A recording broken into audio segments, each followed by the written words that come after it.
Hello, friends. I'm no therapist, but I'm your host, Stephanie Goodman. I'm a wife, a mother, a grandmother, and a woman of faith. Often friends ask me how I have a successful marriage while blending families and staying optimistic in life. This podcast features people with real-life stories about success in relationships and triumph over trial.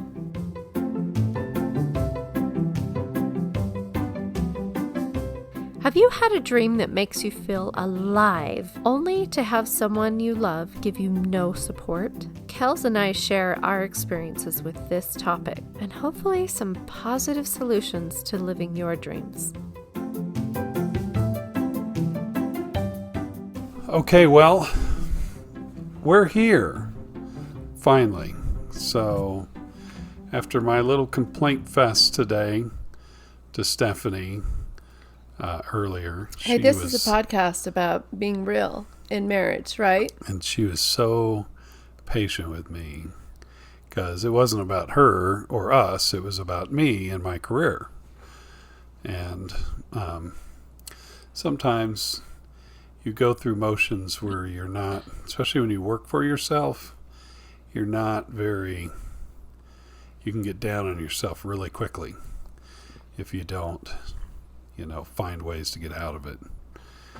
And so today was a day where instead of us podcasting, I launched into, I'm not doing this and I'm not doing that. I was kind of complaining. And sweet Stephanie just pulled out her notebook and said, okay, what's wrong with you? Something like that. Yeah.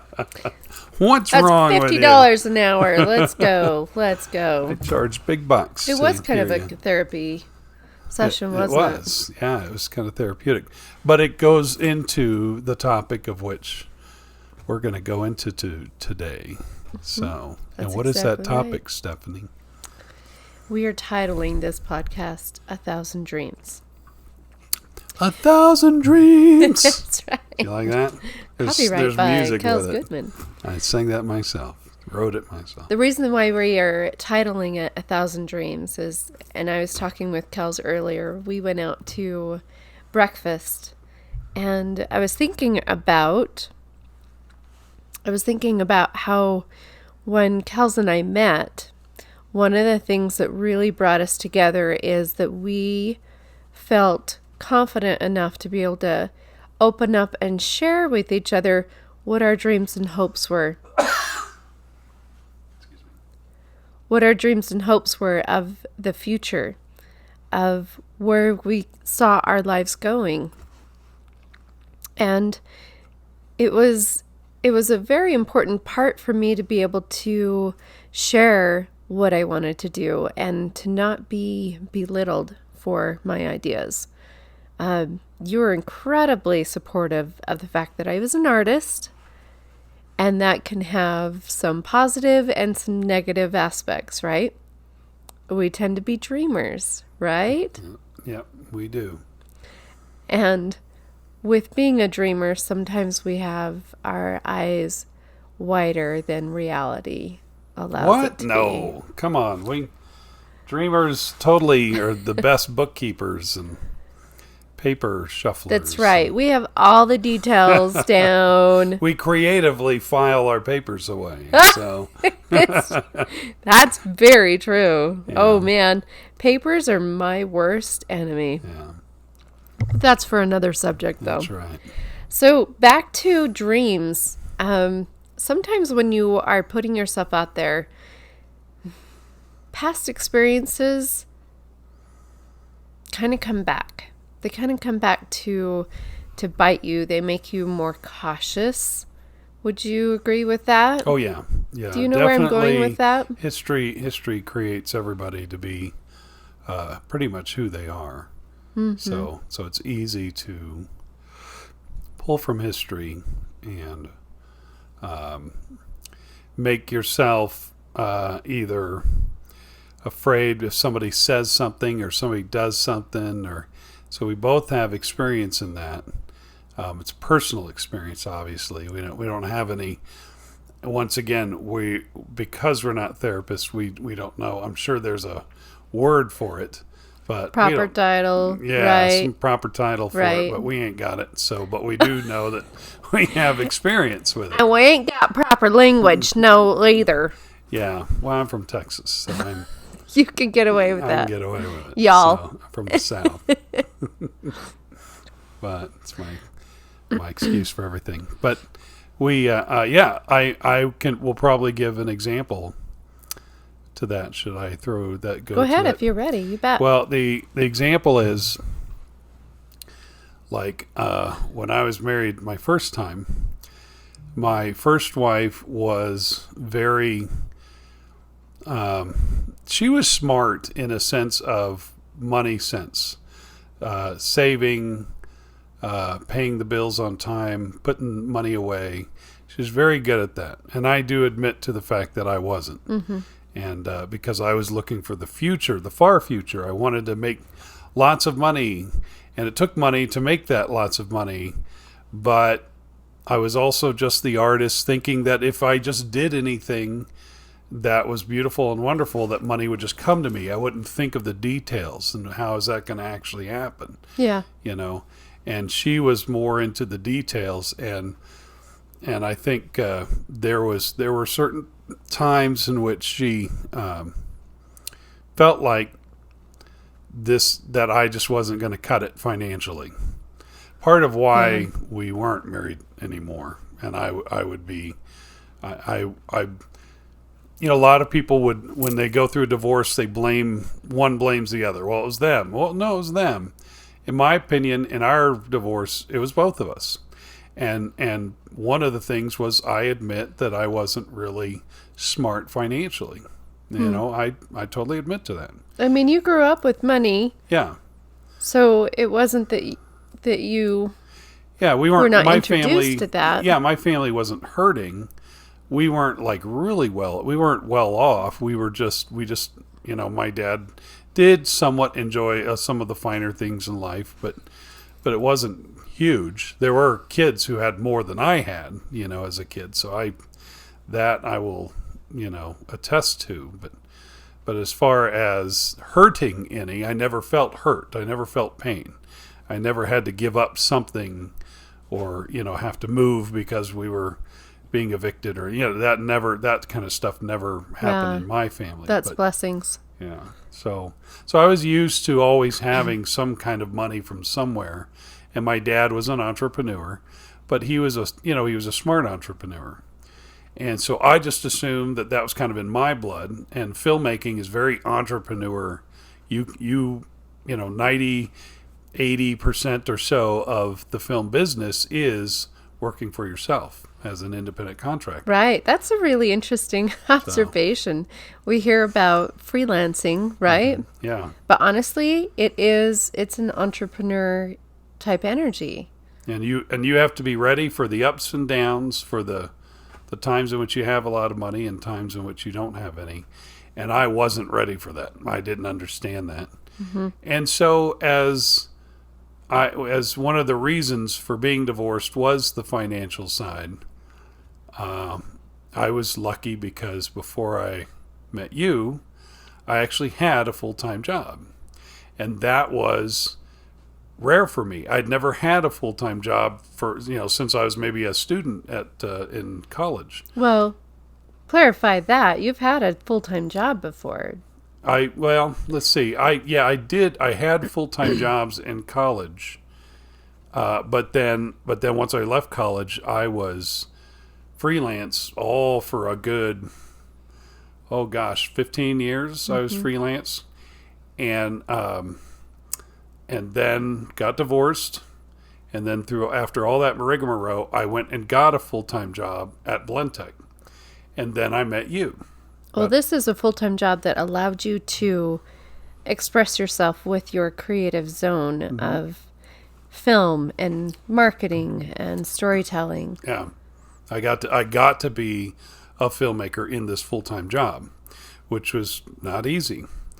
And so it was a blessing to us. And so we were married, and I felt secure in the fact that I had this job, and I worked it for 8 years. and did really well with our series Will It Blend, and we're going to go into that, I think, in another podcast. We'll go into Will It Absolutely, Blend. because that is definitely a big part of our story. Yeah. Of supporting each other through living our dreams out loud, right? Yeah. And blending a family. And blending that's where I'm going to go into Will It Blend, is when we talk about blending a family, which is kind of an ironic title for a future podcast, which we'll be recording soon. But I think but to stick to the 1,000 Dreams, when there were times that were tough in our family, this is very important, I think, for people to understand. When there were times that were tough in our family, meaning me and Stephanie, when financial, when we would hit, kind of a barrier, I guess, I remember thinking, oh boy, Steph's not going to be happy with this. Or, here comes the judgment, Here right? comes the judgment, yep. And here comes the whole concept of, aren't you going to get your crap together? Because that's what I experienced before. So I carried that with me, right, when it came to this. And I think it's natural for that to happen. That's just going to happen. And when you're in a new marriage where you're blending a family, you have to work on realizing that you can erase those through time. Obviously, there has to be a proving time. It's not going to be automatic, but it will. But there is a time in which you're able to. I think I'm a little more secure now, in a sense that if something tough happens, we know how to talk it out. We know how to go, well, that's that. That's that thing over there. It's not us. It's that thing over there. yeah, And we're going to work on fixing that thing the best we can. And if we lose something, we lose something. And if we gain more, we gain more. And right. And it'll be, we have each other, and that's the most important part. And which is something that I didn't experience before. So, but I think where to back up into our dating, when we dated, one of the things that made our time together magical was the fact that I could talk to you, especially that trip we took in May on Memorial Day weekend to Las Vegas. We were not married yet. We were dating. We were kind of deciding whether we were going to stay. Because we met in May, the beginning of May. Yep. And this was Memorial Day weekend. So it'd be the last weekend in So May. we're still getting used to each other. We're getting to know each other. Really getting to know like how one another are in real life, and taking a trip down to Vegas, not to get married, but to meet hilarious. some family members, right? That's right. Meet my sisters who were living down there at the time. Yep. And I was going to Vegas often anyway. That's why I was enjoying. I would, taking my girl to Vegas was like, I needed to do that.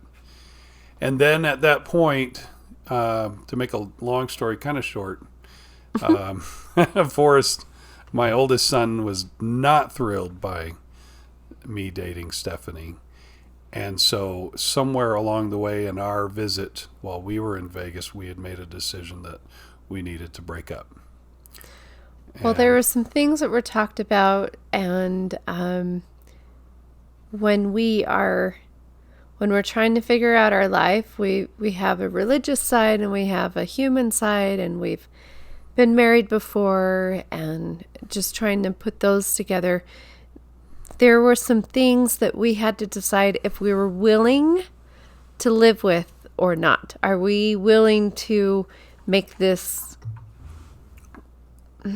healable? Is that even a word? Yeah, I think so. Were we able to look at the past experiences and say, you know what, that happened, but where are we going to go through this together? And are we willing to go through this together? Yeah, can we move on? And then we had the stress of your oldest son, who was at the age of, what, was he 14? Yeah. 14, right. 15? So he was already trying to figure life out, and his world had been rocked by his parents breaking up, and he did not like me.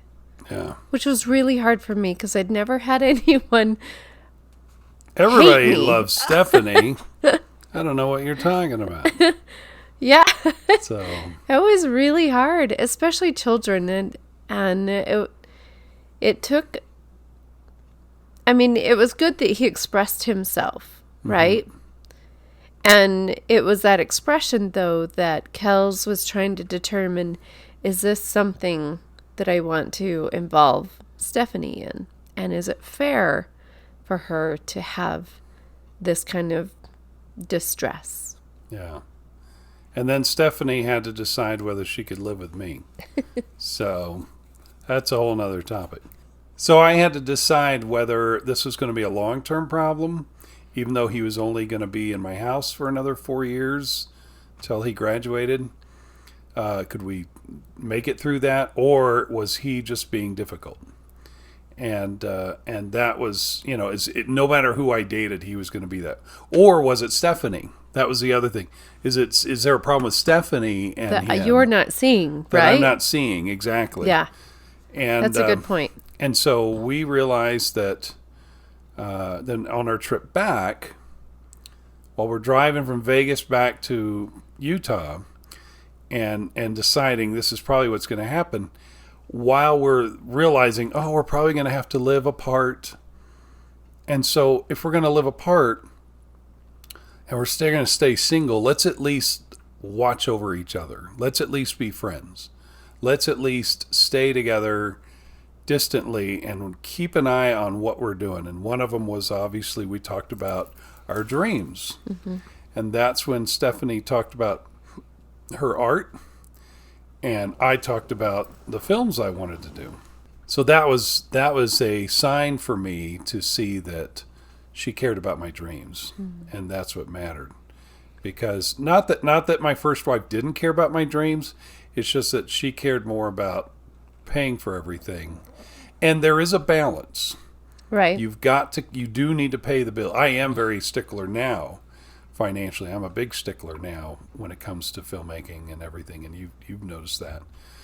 But I also know that there's a point of creativity that if you don't allow that creativity to keep happening, then you'll lose it, and you've got to keep it. So now you experienced that probably in your first marriage, where your creativity was not appreciated. It was not celebrated. Yeah. Yeah. Tell us about that. So I've been an artist ever since I was 3. My mom tells a story that she took me to the doctor's, a natural checkup, and the doctor said, well, Stephanie's going to start drawing circles and scribbles. And she said, well, Stephanie draws puppies and people. So immediately she knew that I had a natural gift. And I was very fortunate that throughout my growing up as a child that I had wonderful support from my family, from my friends. I used to make Rainbow Bright cards and people would pay me $1. It was my first commissions. So you were a paid artist early on. That's exactly That's right. so awesome.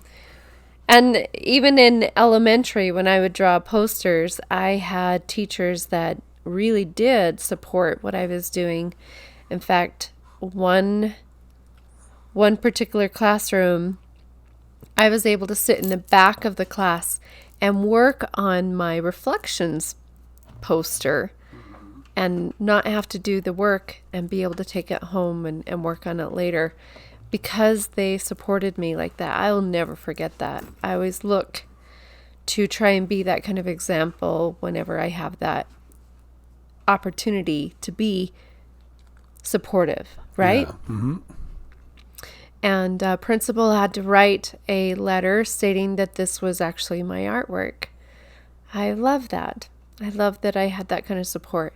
So yes, I was an artist ever since I was young, and I dreamed of being a children's book illustrator. I wanted to be a stay-at-home mom and a children's book illustrator. Not a doctor or a lawyer like all my other friends. I wanted to be a mom and a children's book illustrator. Now, how many of those friends of yours are doctors and lawyers? So that's a big question. How many of them I know are one living? lawyer. How many of them are living their dream? Their dream? Yeah. That's a really good question. Yeah. I'd love to do a survey and find that out. Yeah, because I know when I go to high school reunions, and you've been to, or just reunions of friends, Yeah. Who knew that film was my thing. Mm-hmm. I mean, that's the one thing that they'll say is, oh, Kels is doing what he said he was going to do in high school. How does that feel? It feels really good. I mean, it's like I'm not to where I want to be, obviously. That's just kind of a normal, and you can take that negative, or you could take it like as a means of an energy to go out and do better, just I like have higher anything. and bigger dreams. Yeah, just try better and try harder. And that's that. I struggle with that. I admit that I struggle with I'm not where I want to be because I have so many friends that are doing really well, or at least they look like they're doing really well. They may be, they may not be. I don't know. But I really want to focus on the fact that comparison really can kill. It can kill our dreams. It can kill our confidence. It can kill our connection. Yeah, that's true. That's true. So I think that if you don't at least strive to do something, you won't be able to. You won't even really know what you're missing. But if you at least try, I think that's important, because a lot of people don't even try. They just give up and they quit, and not that that's negative. Not that that's, for some people their dream is just paying the bills. Is the result of it. It's the house, it's the boat, it's the vacation. That's the dream. And whatever, if they had to, if they had to be a janitor to achieve that dream, it doesn't matter as long as they're making money, and I think that's, I'm not very good thinking that way, but I know that exists, and I know that that's important to that person. I mean, how many friends of yours do you know on Facebook where you're not seeing their career, you're seeing their weekend? You're seeing, like, let's say our friend Keith. Their vacations, right? Yeah, like our friend Keith. Okay. Keith, who works at Big O Tire. Oh, yeah. Great guy. Love Keith. And he's, he lived in our neighborhood, and that's how we know him. And right. We take our car to Big O, and we see Keith there every day at Big O. But on Facebook, he's climbing a mountain. He's running a marathon. That's his life. You never see a picture of him at Big O, fixing a car or doing whatever. That's interesting. His dream is the result of when he makes the money. So his work supplies his hobbies. His hobbies that are the dreams. Yeah. Yeah. That are I struggle with that because I want that, My problem is my dream is working. It's kind of sad. It's kind of demented, maybe. I don't know. Is to make another move. So I'd spend the weekend rather than out vacationing. I'm writing, or I'm getting creative, or I'm doing something. And I got to learn to separate that so that, I can showcase, that I'm barbecuing instead of, showing my latest movie. But that just seems to be, but that's like the dream side, is the actual job that I do to make money. Yeah. And so it is fascinating to see that difference that people have in their dreams. And I think the spouse is a big part of that dream. People have to understand that is that the spouse is a big part of deciding that I can do this. I can go and do this. That's exactly where I wanted to go with this, in 1,000 Dreams. So we are familiar with the movie.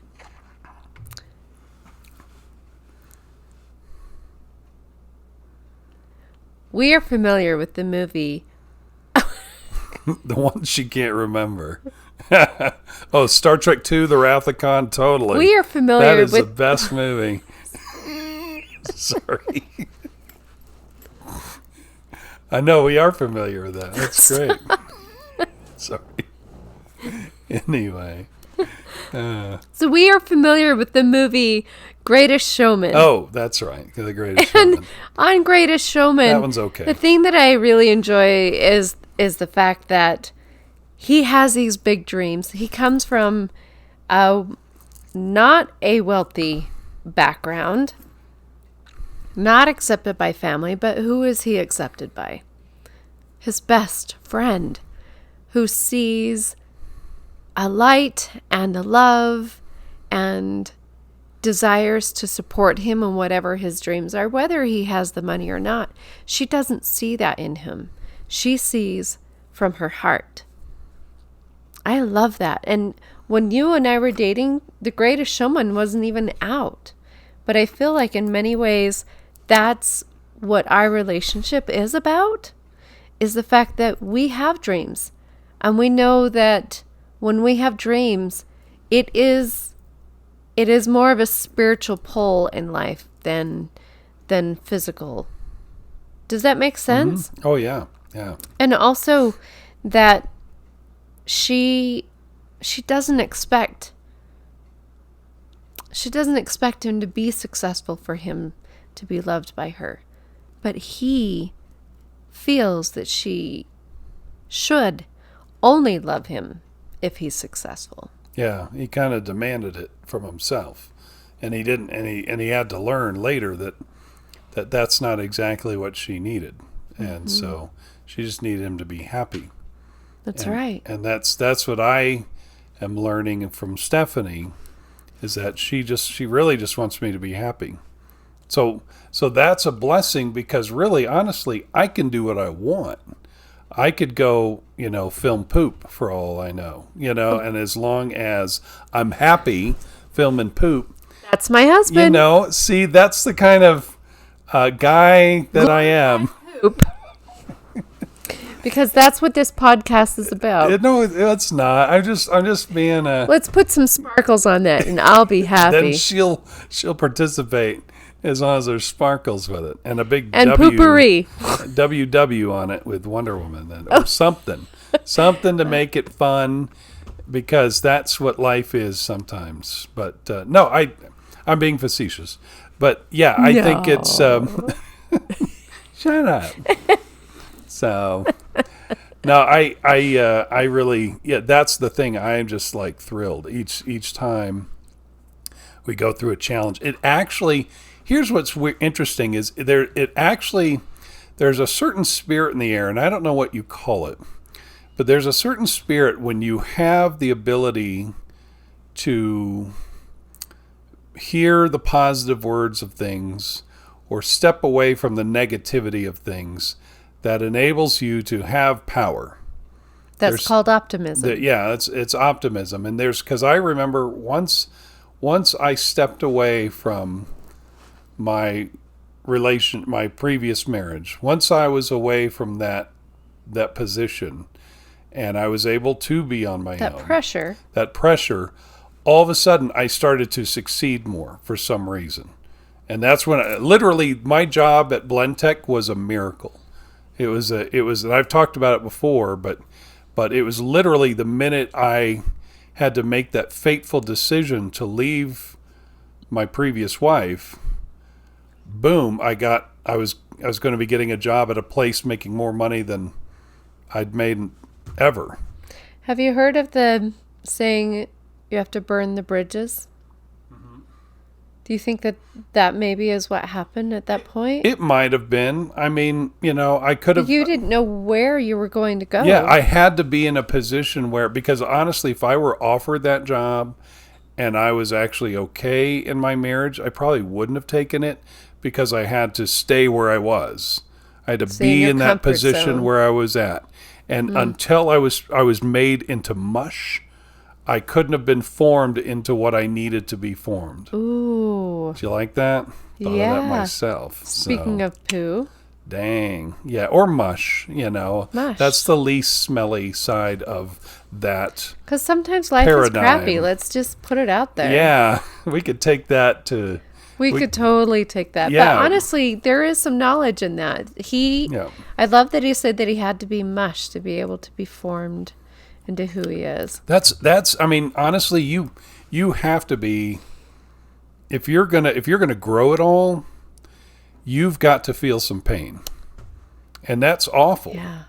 But and people are like, "Oh, that's terrible." We're in a world where we don't want to feel any pain at all. Right. I mean, we've always, from the beginning, thought, I want the happily ever after, right? The Disney princess kind of a lifestyle. Yeah. And so when that Disney princess lifestyle doesn't come through anymore, Something's we go, wrong. Yeah. oh no, what am I going to do? How am I going to face this? Yeah, something's wrong. We think something's wrong. Right. Yeah. And when really it's not wrong, it's just that you're getting formed and ready for something better. But we don't see that because we think that everything has to just move along. We all have to get along. Nobody should bully anybody. Nobody should hurt anything. Yeah. Every move should be perfect, and it's just not going to be like that. And you have to be okay with that. And you have to be able to be ready to get a hit or get some kind of something that causes you to take a second look and go, okay, I got to change things. I got to shift my gears. Oh, there's an opportunity here. I'm going to take, because I remember when I was driving away from my wife at the time, and I was realizing this was going to be the end. I got onto the freeway as I was leaving her and going to another state. I remember going, that job is mine. I got a call about going to work for Blendtec, and I knew that job was mine. That was like the most sure decision I had made all that year. It was an ugly year, and that was the best part of that year, was the fact that I was going back to Utah and I was going to go work for Blendtec. And I needed that, and so turning into mush and forming it into something better, but also trusting that God had your back. That's right. Right. Yeah. I love the analogy that faith and fear, and I've learned this year, okay, because I've definitely had to reform my ability to hold on to faith. Faith and fear are the same. It just depends on what kind of energy you choose to focus on, because fear is not knowing what's coming in the future, right? That's right.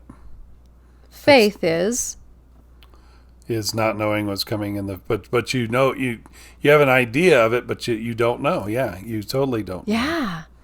So fear is in an energy of, I don't know what's happening, I'm afraid, I'm worrisome, I don't know what to expect. Fear is, this is coming, I don't know what to expect, but I believe that God's got my back, and whatever is coming will work out for my good. Yeah, that's right. Yeah, that we're going to probably talk about that more in the future. Absolutely. Faith and fear, but because it is. But as far as living your dreams, that takes us to the next step, and that is the idea of you and your spouse and their dreams. Mm-hmm. And I think it's important that you find a proper balance of allowing a spouse to try to live their dreams. I know we've had talks about, you've had dreams, I've had dreams. We both have spent money on our dreams. Yeah. And we both haven't made a lot of money sometimes on those dreams, or no money on those dreams. But it doesn't matter, because I have worked very hard, and I'm not perfect, but I've worked hard to try to help Stephanie to live those dreams, while I might bring a reality side to it, because I think we can agree in our marriage, I'm more I've turned into the realist over time, and sometimes the pessimist, which is sad. And Stephanie's the optimist. And she sees things and says, we could do this, or I could do this. And I would look at it and And I'd go, well, if you got time, you bet, or if I'm dedicated to it. If you're dedicated to it, you bet. And go get them, Tiger. But And I'm here to support you. And I'm here to support you. But I never, ever would tell her, no, that's not going to happen. I would never do that. Because you don't know if it is or not. You don't know. It could be surprised. And you always have to have that door open to allow it to happen. Even if she may never walk through that door of finishing or whatever, she's got to at least have that door open and to celebrate the small moves that are made. And whether she gets all the way to that door or not doesn't matter, because she's having a good time doing it. And as long as we're not hurt and we're not having to mortgage the house, or as long as nothing of that nature is happening, we're fine. Do it all you want to, and then when you hit a success point, we celebrate. Yeah, exactly. So. I remember when we were on that road trip that you were sharing with me some of the ideas that you had in the movies. I mean, you had written scripts. You had talked to people and actors. It was always about like the financing, right? Yeah. That's that bridge, right? Yeah. Or that project. That's Yeah. the optimistic in me. Yeah. It was always that project that was coming forward that we didn't know what to expect, that was exciting to me, because it was my desire to be there when he was successful. Yeah. It's okay for me to put Band-Aids on because we're going to fall along the way, right? We're going to use Neosporin because that will help it to heal faster. Sometimes I don't like Neosporin. It takes too long to find the bottle. But, I didn't know. Just give me the Band-Aid. Sorry. Where are we going to take that similitude or whatever? So But sometimes we fall, and it's okay, especially if the other spouse is there to help you up. Right? That's when right. you're in a tender, vulnerable place. Yeah. There's such a healing confidence that comes when your best friend doesn't take that vulnerable place to rip you open, to expose you for your weaknesses, right? But rather takes the time to be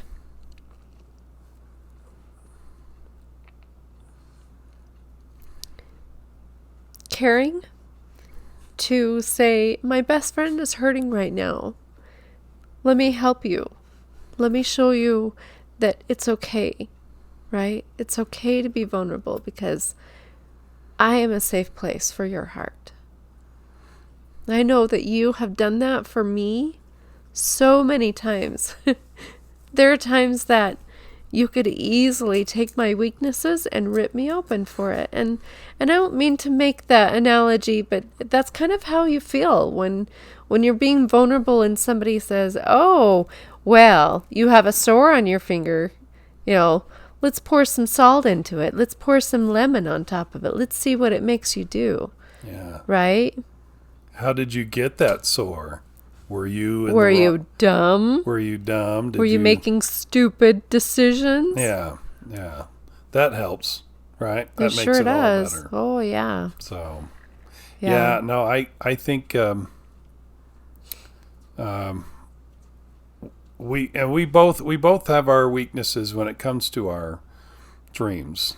Yeah. I mean, and we can be honest about them, and they're weaknesses that we just kind of find out on our own. My weakness that I have with my dreams is sometimes I think a little too big. That's changed over the years. I've thought smaller and smaller, kind of a little more realistic, because I've been able to succeed in some. But also, I have a bad habit now on the opposite end of cutting myself down, thinking, well, there's no way I can pull that off, when I totally could if I tried. But sometimes I just don't want to. I don't want to put the effort into it because I don't, I've gotten pessimistic over the years of mine because I've I have made a lot of mistakes. I've blown a lot of money. I've blown tons of money on things that I look back and go, oh, I'm never doing that again. So that's kind of my weakness when it comes to trying to achieve the dreams that are there in front of me. And Stephanie has some challenges that sometimes she goes through, and she works on them. And I personally think that over time, you've grown quite a bit. In the 15 years we've been together, I've seen you,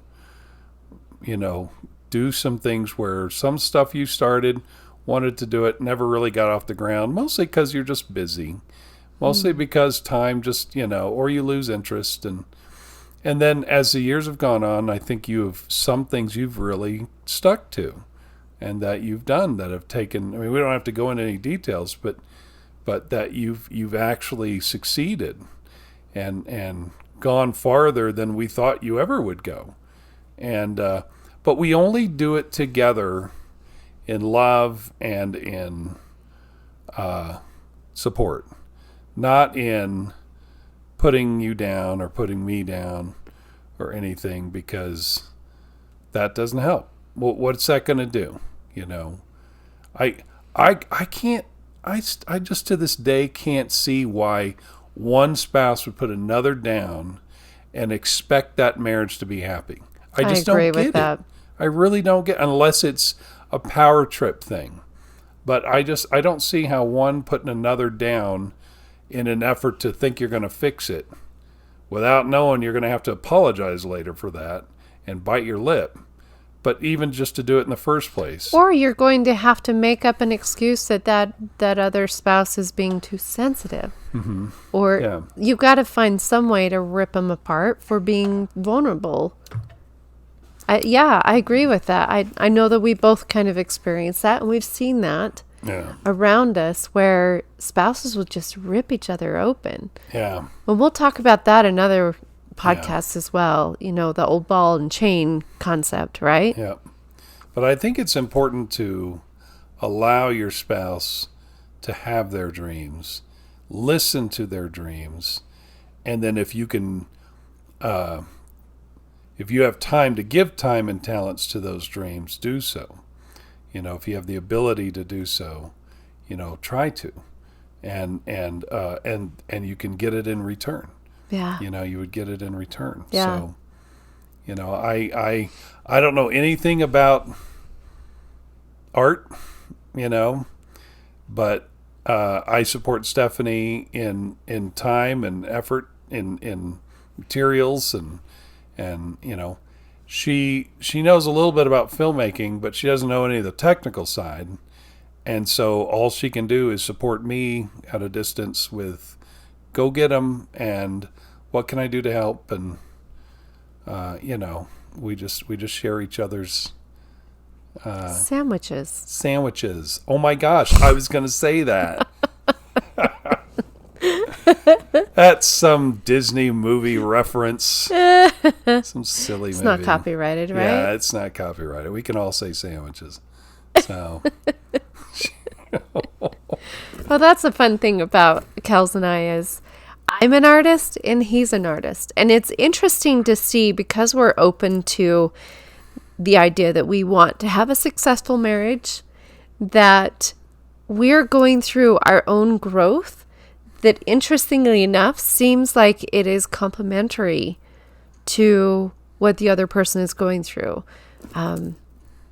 As a mom, a lot of the times a child will be sick and you wish you could understand like their pain.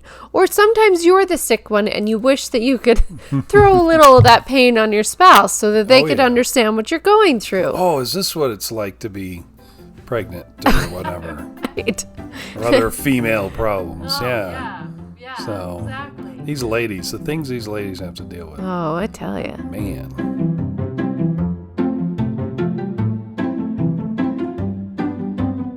If you've enjoyed this episode, remember to subscribe, share, like us on Facebook, and follow us on Instagram. Please comment, because I would love to hear about what you think and what you want to see in the future.